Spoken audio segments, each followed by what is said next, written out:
নমস্কার বন্ধুরা, আজকের পর্বে সজনে ডাঁটা টমেটো আর আলু দিয়ে তৈরি করে দেখাবো অত্যন্ত সুস্বাদু, খুবই মুখরোচক, সম্পূর্ণ নিরামিষ হেলদি একটা রেসিপি।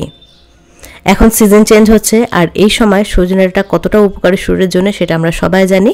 সেজন্যই আজকে ভাবলাম এই রেসিপিটা আপনাদের সাথে আমি শেয়ার করি।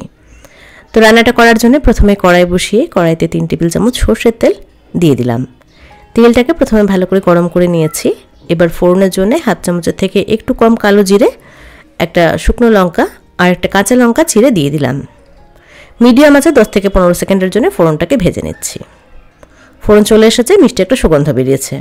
এবার আলুগুলোকে প্রথমে ভেজে নিতে হবে। তো আলুগুলোকে দিয়ে দিলাম।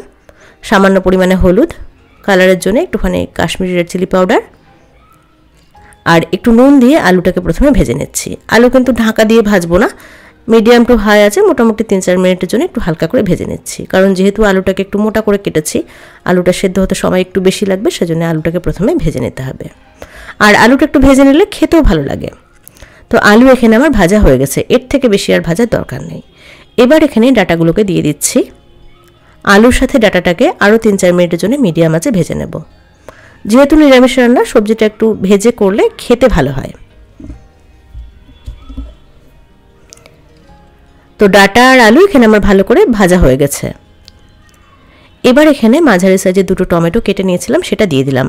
টমেটো একটু বেশি করে দিয়ে এই রান্নাতে আমি, এতে করে একটু টক টক টেস্ট হয়, খেতে বেশ ভালো লাগে।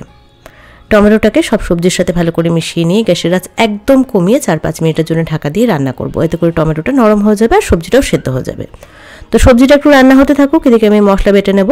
মশলার জন্য এখানে আমি নিয়েছি 2 চামচ সর্ষে, কালো সর্ষে আর হলুদ সর্ষে দুটো মিশিয়ে আমি নিয়েছি 2 চামচ।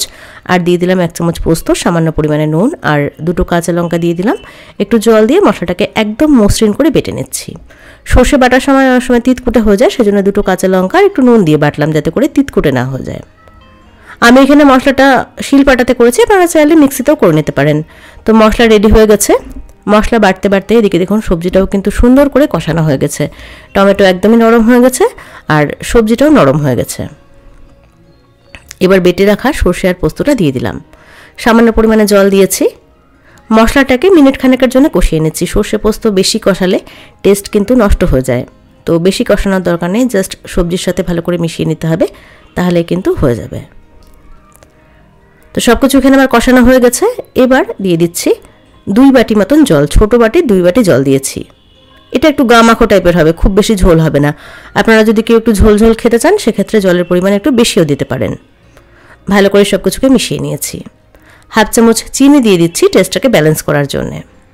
আর আমি নুন টেস্ট করে দেখেছি, আমার একটু কম লাগছে নুন, তো এখানে আমি স্বাদ অনুযায়ী নুন দিয়ে দিলাম। আর 2টো চেরা কাঁচা লঙ্কা দিয়ে দিলাম। এতে করে হালকা একটা ঝাল আসবে, সুন্দর একটা ফ্লেভার আসবে কাঁচা লঙ্কার, যেটা খেতে ভালো লাগবে। সব কিছুকে ভালো করে মিশিয়ে নিয়েছি। ঝোলটা টকবক করে ফুটে উঠেছে। গ্যাসের আঁচ মিডিয়ামে করে 5 মিনিটের জন্য ঢাকা দিয়ে রান্না করব। 5 মিনিট পরে ঢাকনাটাকে খুলে নিলাম। দেখুন ঝোল কিন্তু বেশ টেনে এসেছে।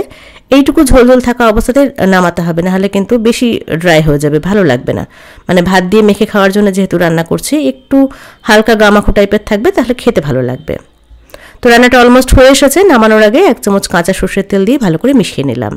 ব্যাস তৈরি হয়ে গেল দুর্দান্ত স্বাদের সজনে ডাঁটা আলু দিয়ে সর্ষে পোস্ত। এটা শুধু সর্ষে বা শুধু পোস্ত দিয়েও করা যায়।